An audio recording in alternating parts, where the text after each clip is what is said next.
Rookies come, rookies go. Who's going to stay and who earns another look? That's coming today on Locked On Chiefs. From the land of the free and the home of the Chiefs, this is the Locked On Chiefs podcast. Welcome back in, everybody. We are brought to you today by FanDuel. Make sure you check them out because every single new customer gets $200 back in bonus bets when your first $5 bet wins. So check it out at FanDuel. We'll tell you more about them coming up. We have Matt Derrick in here because it's midweek, and that means we get our dose of reality. And I want to go over the rookie fascination because still going on here. Been a couple of things happen, but I'm really intrigued by who earns themselves more time to shine. We're going to go over the dark horses. That's coming up later in the show. What to expect right now in the shorter term. And Matt's general first impression is a man who gets to see it on the field, and that's really where it all goes back to.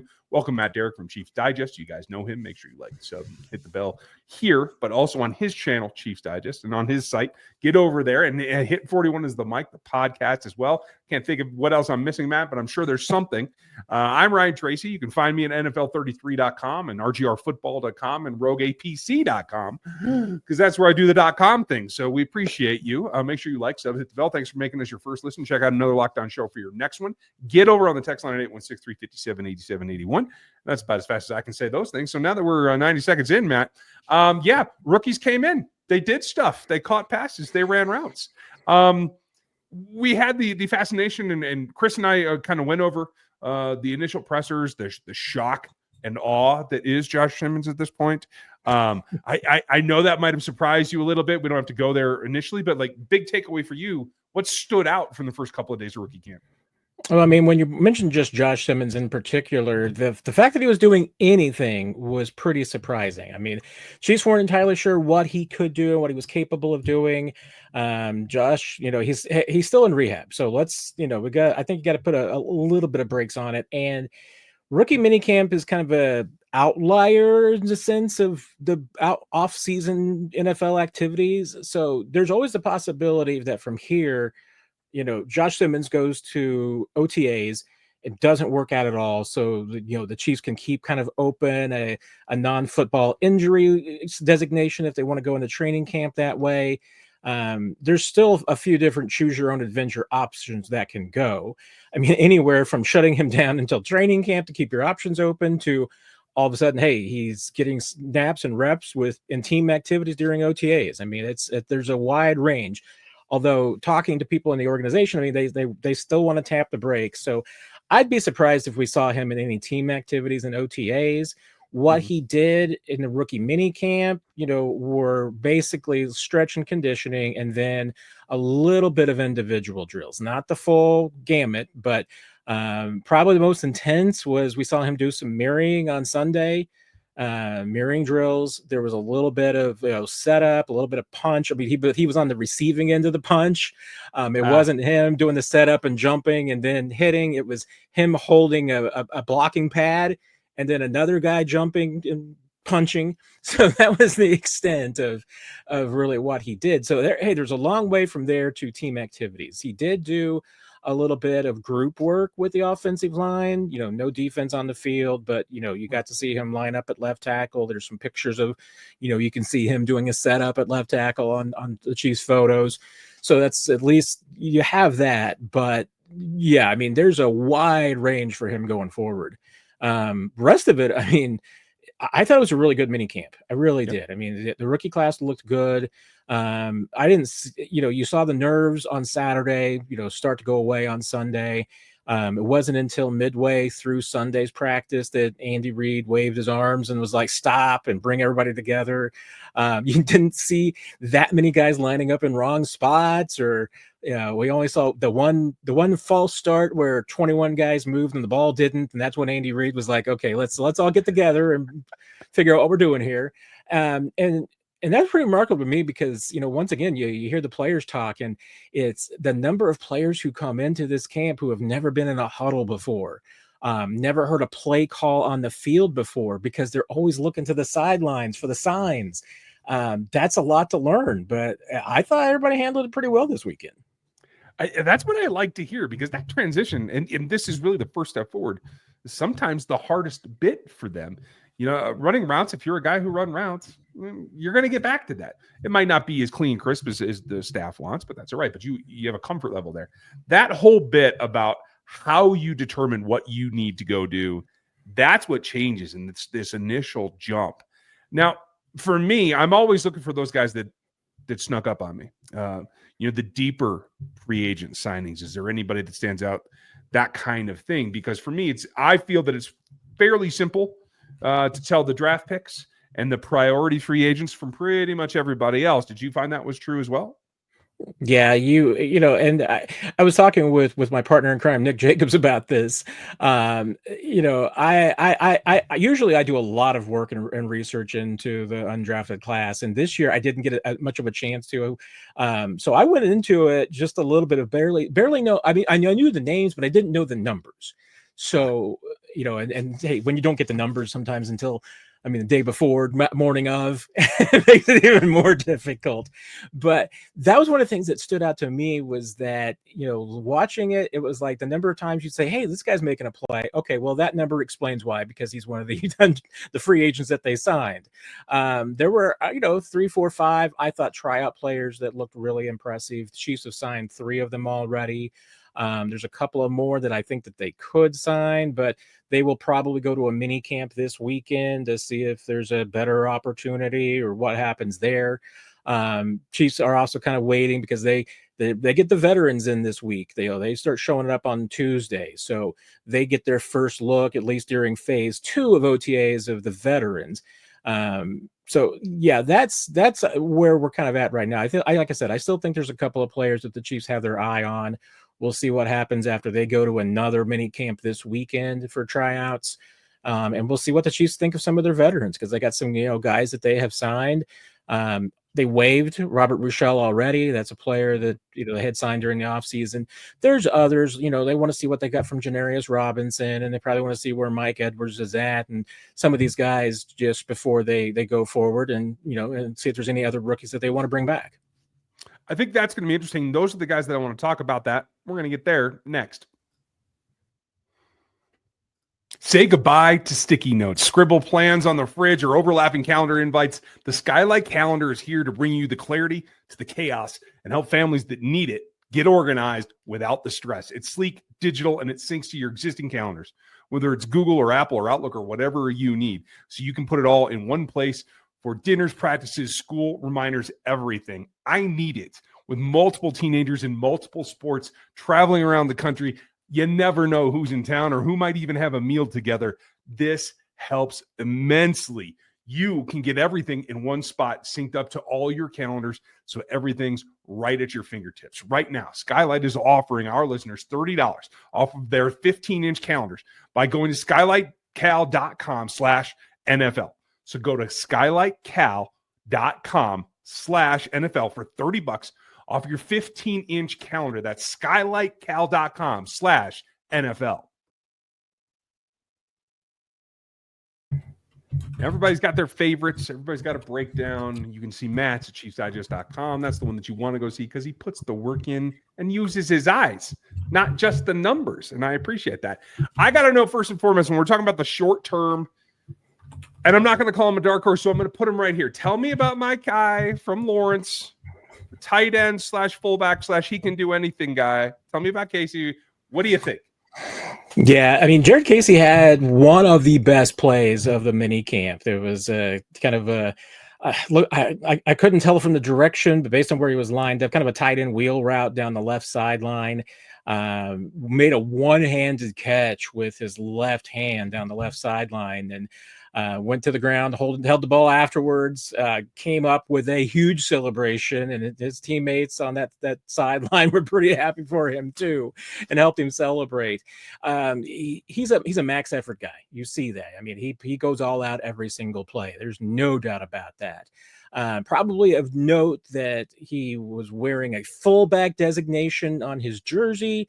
Not really a role for a fullback in a passing camp, so he spent most of his time at tight end. And hey, let's face it, we're going to say 5'9", because that's what Lance Leopold apparently said he was in college. I guess they listened to fullback at one point, and Leipold said it was because, hey, you don't have any 5'9" tight ends. He was definitely one of the smaller guys in camp, but he made his presence known. And like I said, you have to recognize the max effort. I see he's going to Miami for their mini camp this weekend, so he'll get another shot in the league. But I mean, if you're talking about a guy that leaves it all out on the field, he is definitely one of those guys, one of those cats. And that's what I'm looking for. And cheers to Coach Evans for giving me the tips on him. I appreciate it. So other than that, in the short term, we should see a little churn, a little bit of wait and see. I don't think there's anything super pressing, but what I want to know, probably more than anything, is where the depth is at the defensive tackle spot. That's what I'm looking to see coming this week. Do you see that we get any kind of inkling here, whether it's Tuipulotu coming back or who we might see on the field? Is that something we might get some more information on soon? Yeah, I mean, it's going to be certainly one of the questions that's out there, as far as where this team's, fits as far as that position goes. And obviously, hey, Omar Lott was one of the guys to watch the most closely this week. And I thought he looked the part. I mean, you can see him, and that's a position, let's face it, when you're talking about offensive line, the bigger guys, you wait until the pads come on to know what you've got.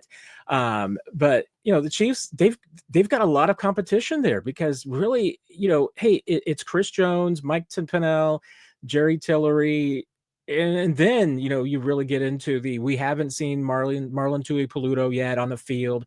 Remember, he came in so late last year after training camp that just really never seen the opportunity for him. So the Chiefs want to see what he's got, certainly during OTAs, and we'll see what goes forward. Fabian Lovett, another one as well. They signed, I'm trying to remember off my list here. Oh, Keziah Izzard, really liked him. I thought he looked pretty impressive. And there might be another name that might end up, being on this roster at some point, either from minicamp or veteran, but they've at least got more depth and options than they did really, say, 3 or 4 weeks ago. So there's at least some possibilities there, but you look at it and you really think, I mean, outside of Jones, Pennell, and Tillery, and 2 of those guys are getting up there. And like I like the joke with Mike Pennell. I mean, Mike Pennell's been around since the beginning of the league.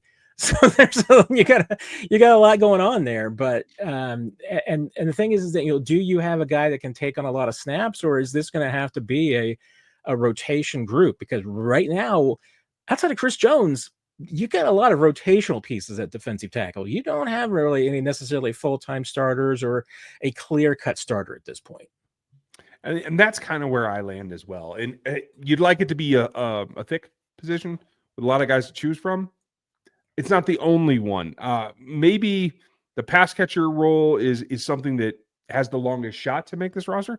It sounds like they had a ton of them in there, especially at the wide receivers, and obviously had a draft pick in that group. A lot of interesting names outside of it. Anybody that stood out to you that really deserves much more of a look or a chance there to go to camp?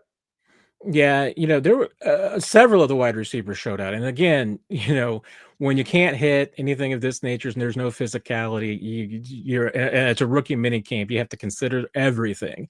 But there were 2 that stood out for sure. One, Justin Lockhart, Chiefs, waived with an injury designation, so he could come back on injured reserve, but he's on injured reserve, so it wouldn't be an option for this year. But hey, if he's a guy that they could stash and keep around maybe for the future and see. But amongst the undrafted class, for sure, Elijah Badger had a really good camp from what we saw during the first couple of days from Florida. He was pretty impressive, would catch everything in sight. Did really well with the contested balls. Now, again, you're contested in a rookie minicamp versus contested in an NFL game are quite a distance apart, like between here and the moon. But he looked really good. Magdalena had on the first day on Saturday, really windy day. There was a deep fade down the field to him. Ball ended up, it was probably misthrown, but then got caught up in the wind and changed directions on him. He looked back, tracked it, realized he had to change directions completely, over his shoulder, turned, made what was an easy looking catch. That was not easy at all. So, that tracking ability stood out to me. And Jalen Royals, obviously the Chiefs absolutely fed him on Sunday to see what they've got. And, the reputation coming in is that this kid, crossers, slants, anything over the middle, he's your guy. Probably has some work to do still on things down the field. But as a slot receiver, he was money over the weekend.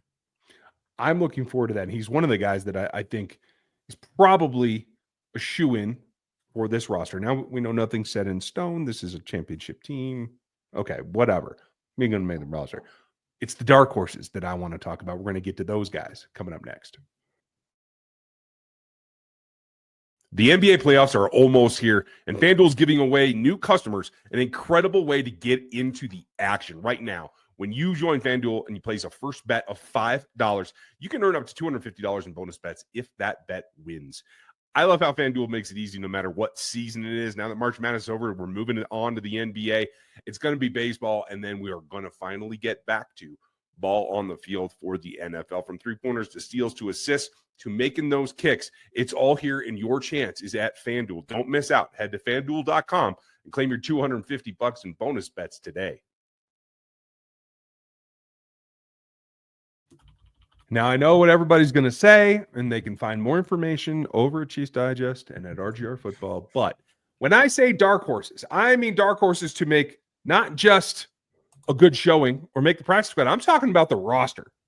I'm talking about, is there anybody that can show out enough that also has opportunity to maybe make that happen? And I keep coming back to one guy. I think he's kind of hit for you and your compadres in the media room. Brennan looks like he's ready to step in and do some damage to that room. I fear for some of the guys that have been here and maybe haven't had that opportunity yet, because he looks like the real deal to me. I would say he's one of the dark horses for a roster spot out of that group. Am I crazy? You are not crazy. And I think, honestly, some of the best candidates to make this roster amongst the undrafted players are probably on the defensive side, because I think there were some good corners, some good linebackers, and obviously the Chiefs have been gold at finding undrafted linebackers and turning them into what they need. And there was a couple of guys. Brandon George was their undrafted free agent, and he looked really good.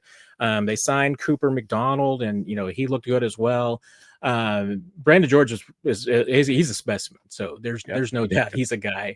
But Breedingstool, he absolutely looks the part of a tight end. I mean, he's 6'6", well built. And what we were able to see, because once again, I mean, rookie minicamp, it's built for your draft picks, and to a much lesser extent, your undrafted guys.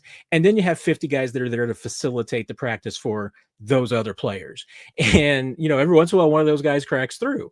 But yeah, I mean, if you're from the undrafted class, I don't think there's any doubt. I mean, I had to bet on one to make this 90-player roster. It would be Breedingstool, because like I said, he's got the size to play the part, especially what the Chiefs don't have, which is, that backup behind Travis Kelce. Let's be real. I mean, we're talking about undrafted free agents. So the idea you're going to get an undrafted tackle that is going to go to the Hall of Fame and replace Travis Kelce is difficult. But if you pictured, hey, is Breedingstool a guy that if you're the Chiefs and, you're going to be a normal team going forward and not have a 1,300-yard tight end, if you had a 600-yard guy in Noah Gray and a 500-yard guy in Jacob Breedingstool, could that be a scenario? Sure. Could he be more than that? Absolutely. But at least he did the things that you like, and some things that were kind of Kelce-like, at least, from past days. He showed a really good ability to post up and use his body to protect the football and keep, himself between the ball and the defender, and then make the catch, not making body grabs. He's, using his arms and reaching out to get the ball, all those good things. I think he had one drop on Saturday that I think was the first pass to him, and just, rookie mini camp butterflies. After that, he was nails. So we need to see more. He didn't get a ton of opportunities, especially on Sunday when it was Sunday's offensive day was all about Jalen Royals. So Anybody else getting an opportunity was just kind of by an accident, but Breeding still took advantage of his opportunity. So yeah, I don't think there's any doubt. Once you look at that group of players, he stands out. I love the fit, and I've seen him split out all the way wide, much like Travis would do. Like, he has that wide receiver mentality in a tight end body. So I look forward to that, and I do think that he has a shot at the roster. He's not the only one. There's always somebody that's going to creep in. Your way onto the roster is special teams. Doesn't mean that's what's going to happen. If you had somebody that we haven't mentioned yet that you think might have an inkling, not just to the 90, but to make some noise once they're on the 90, who would it be? I'm going to mention two players, and one's going to make a lot of sense because, and I could probably even put a 2A in here because I think Esapol, the tackle from Washington State, is the biggest one because he's literally 6'7". I mean, he looks like an NFL offensive tackle. So I'm really interested to see what he can do, especially when the pads come on. And kind of just behind him, Dalton Cooper, the tackle from Oklahoma State. He looks like the Chiefs are going to want him to play a little guard too. So, is he more of maybe a Cam Irving type? What you're hoping for, possibly, because I think they just see a little bit more flexibility in him, and they want to see what he can do at guard. Esapol's the tackle, and you're not going to do anything with him. You're going to leave him at tackle. I'm going to throw another one way off the radar because he's one of the minicamp guys who hasn't signed yet. But Keyshawn Smith from SMU was wearing number 4, looked a lot like Rasheed Rice this weekend. He had a fantastic minicamp, and Chiefs are interested. I think they do want to see a little bit of what some of the other receivers can do. I get the sense that Smith, I think, is going to be going to another minicamp this weekend, so maybe he wants to see 2 different situations and which works out best. I still wouldn't be surprised if Keyshawn Smith ends up in Kansas City at some point. He is really good. So I'm kind of surprised that he flew under the radar. Yeah, I'm a little surprised by that as well. It's just this first step here to get to this point, right? So for them, you get a chance to take a look at some other teams. There'll be offers here or there, and you'll make a decision. But then you got to come back and you got to deal with the veterans. And I think maybe the guys that you want to look at the most are those draft picks that you feel need to get in and mix it up with the veterans. So in terms of making that initial transition, not that there are dark horse anymore, just little extra information, who looked like they got out there and made that first step towards that transition the best? I mean, in that sense, I'd have to go with two of the drafted guys, because Ashton Gelati and Jeff Bossa both look like they belonged on day one. I thought let me be real. I was impressed with the entire draft class. I mean, Noah Williams was good too. You can certainly see those ball skills, and he was a classic case of maybe a rookie that's got a little bit of butterflies on Saturday, but they were all gone on Sunday. But Gelati, you just see his speed, his twitchiness, his bend, everything. I mean, he just absolutely was getting after the quarterback all weekend long. And he's such a smart guy. And that's what really, I think, helps both him and Jeff Bossa. They're clearly the 2 smartest guys in this draft class. And that's not a slam against the others, because I think they've got high football IQ guys all up and down this year's draft class. But those 2 guys are on a separate level. So, I mean, we heard from the scouts that Bossa was going to be ready day one. He looks ready day one. I think he could absolutely compete for, hey, if there's an injury, I don't think there'd be any problems with plugging Jeff Bossa into the starting lineup. I mean, and maybe the only spot wouldn't be, middle with Nick Bolton. I think, Drew Tranquil would still be the backup there because you want somebody with more consistency. But is Jeff Bossa a potential middle linebacker in the future? Absolutely. I mean, Will is probably his spot for now. Maybe it'll be his spot always. But he's got a lot of skills. I mean, and you can see it as far as just defending the pass and reading everything. Once again, maybe a couple of glitches on Saturday, but by Sunday, he looked like he had it all down. And I will throw out there with Noah Williams, one thing that, we saw this weekend that, we saw last year with Jaden Hicks. Hey, Steve Spagnuolo was grabbing him and taking him off to the side a couple of times, just working on and showing him footwork and showing way to disguise what he's doing. So, yeah, when you get the special treatment from Spags and rookie minicamp, that usually means pretty good things. Yeah, I have to think so as well. The treatment, I like that. You're going to find out more, and we're going to see more as we go through this offseason. Matt will be there to cover it all for us. Make sure you check him out on his outlets at ChiefsDigest.com and Chiefs Digest here on YouTube, as well as 41 is the Mic, the podcast, and the YouTube channel, and the whole 9 yards. And you'll always find Matt here, at least unless I do something really silly. So thanks, Matt, for the time and keeping me on the straight and narrow. Always great talking to you. And rookie minicamp, one of the best weekends of the year. Gotta love that. Okay, you're out early and it's nice and cool still. We'll talk to you guys soon. Thanks for being here. Make sure you like, sub, hit that bell, go to the next Locked On show on your list and go get it. And we will be back with you tomorrow. Break it all down some more. Have a good one. We'll talk to you then.